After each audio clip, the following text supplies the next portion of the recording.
road, the winding road.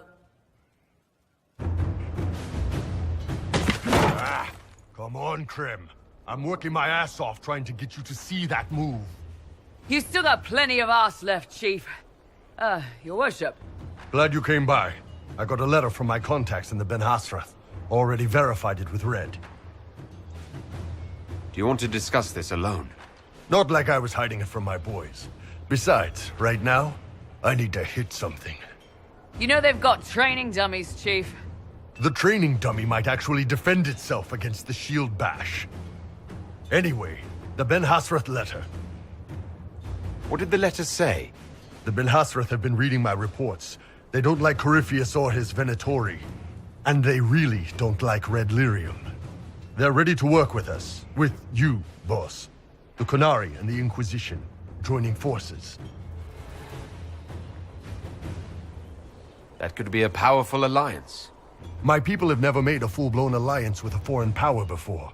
This would be a big step. They found a massive Red Lyrium shipping operation out on the coast. They wanted us to hit it together.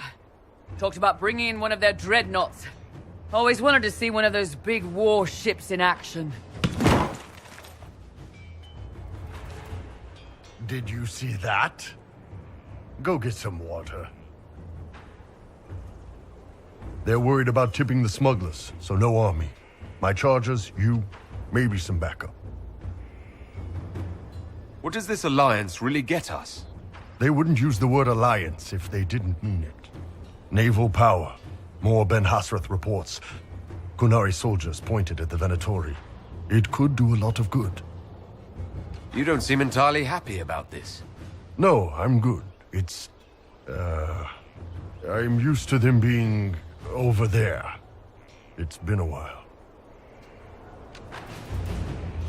I thought Qunari wanted to extend their reach to the whole world.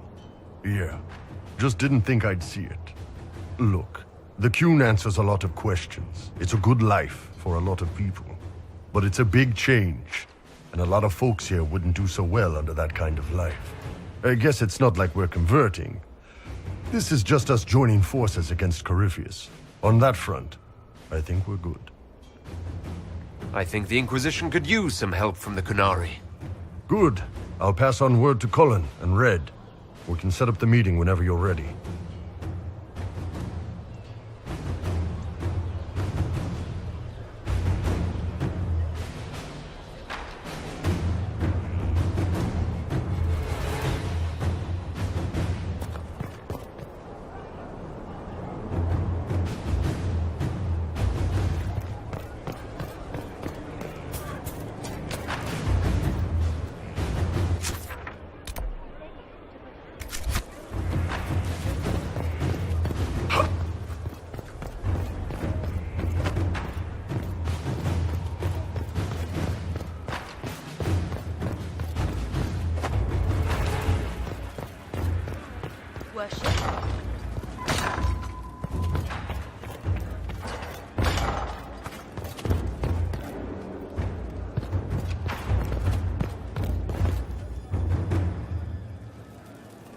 And what else did Lady Forsythia say?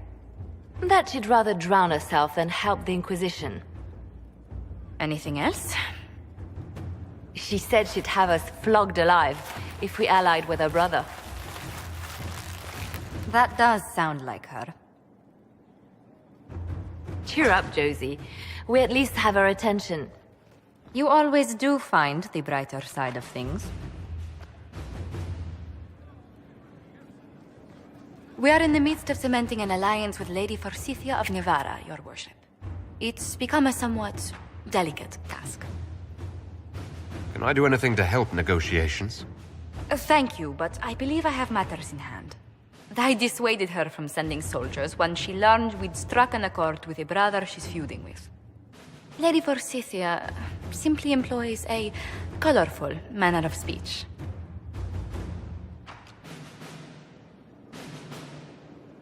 Dealing with so many demanding, strong-willed people can't be easy. It's no less intense than my days at court, Inquisitor, I assure you. But I confess I do miss my staff from the Embassy Nativa. It was always useful to discuss the day's visitors with them. I have time, if you'd like to review things with me. I wouldn't wish to impose. If it were imposing, I wouldn't have offered. Well, I admit, there are a few potential alliances it would be good to discuss. Right on the parlor floor, in front of everyone at the soiree. Who does such a thing in front of their guests? The Duke of Kellington, apparently. And then there's Cole's lurking. It frightens our guests half to death. Lord Gennard still won't respond to our letters. And Sarah, can she not find a single overshirt without mustard stains on it? Then there's Dorian. The man refuses to take anything seriously unless it suits its whim. Not to mention... Oh goodness. Have we been here an hour already?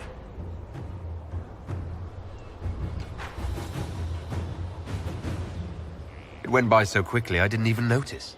You're far too polite. I didn't intend to go on for so long. You must think me quite the gossip. You've been working continually since I met you, Josephine. And that can't stop. I must be going. But I leave feeling less troubled than I have in weeks.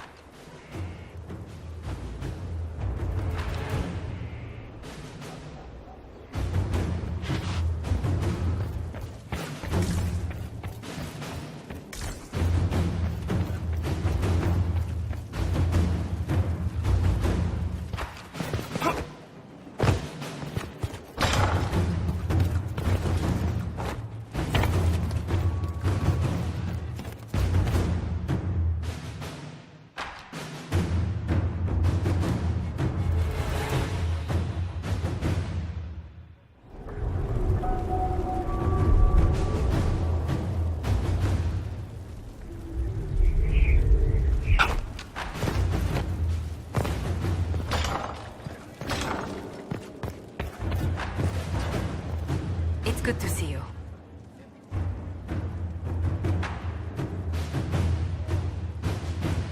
Where were you raised, Josephine? I was born in Antiva City, but when I turned 15, Mother declared I'd attend finishing school in Val Royeaux. But I bawled into her skirts the day I had to leave. You must have missed her terribly. I did. And she was most unsympathetic to my wailing. But my mother only wanted the best for me. Living in Orlais was an education in itself. What did you learn at this finishing school in Val Royeaux? Among other things, mathematics, rhetoric, poetry, history, logic, and a great deal of etiquette. I still remember Madame Beventir's switch on my napkins when I forgot the basic tenets of Nevaran dining customs. For a dowager approaching her 80th year, she had quite the arm. How did the younger you like Val Royeaux when you arrived? Have you ever stepped into a new city and felt the buildings couldn't possibly be real? That was Val Royeaux to me. So beautifully foreign, I gaped at its spires for months. Does Antiva City have nothing that compares to Val Royeaux? Antiva City is a jewel among the capitals. But I did not appreciate that before I traveled. There are multitudes of places I'd like to see. Saharan, the Anderfels, whatever lies past the Amaranthine Ocean.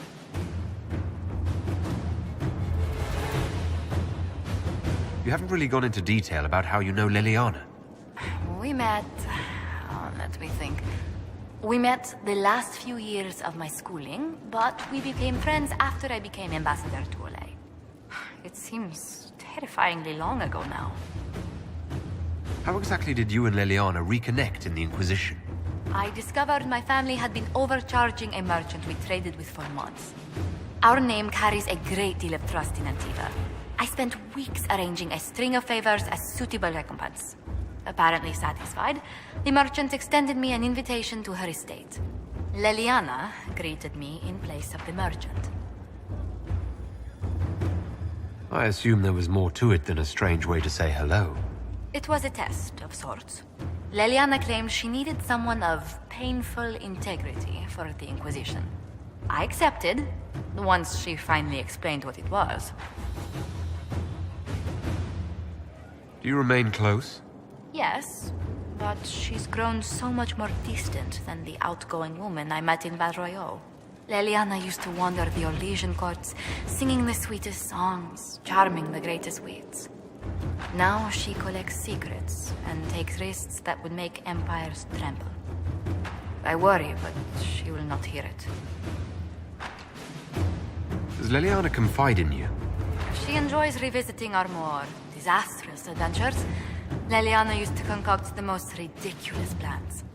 Run if you ever see her with a twine ball, a measuring stick, and a handkerchief.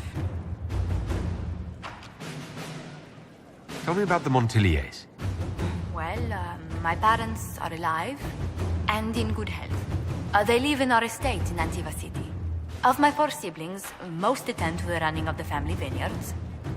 That reminds me, I must ask someone to make sure Yvette attends the spring reception at the palace. My youngest sister has no head for social engagements. Why are you overseeing your siblings' social lives? It's Antivan custom. After a certain age, the heir apparent runs the family's estate to prove they're worthy of succession. If you're unfit for the task, the heads of the house, usually one's parents, may decree a new heir. What do these Antivan heads of the household do if they don't run it? They work and provide guidance. I've taken advice from my parents. Well, mostly mother. Father's more of an artist. It's rather gauche, but we never can dissuade him from running his own salons. Between him and my siblings, mother's looking forward to my taking over the estate. Between that and the Inquisition, when do you ever rest? Delegation helps a great deal. But managing the estate is my duty. As much work as it is, I will not shirk it. Is running your family's estate that important to you? I'm responsible for their welfare. A Montilier never shuns their familial duty.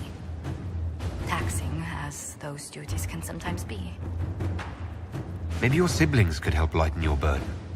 You don't know them. But Lorien in charge, or Antoine, or Yvette? No, truly. It must be me.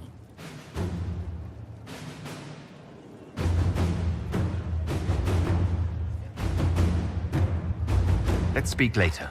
Another time.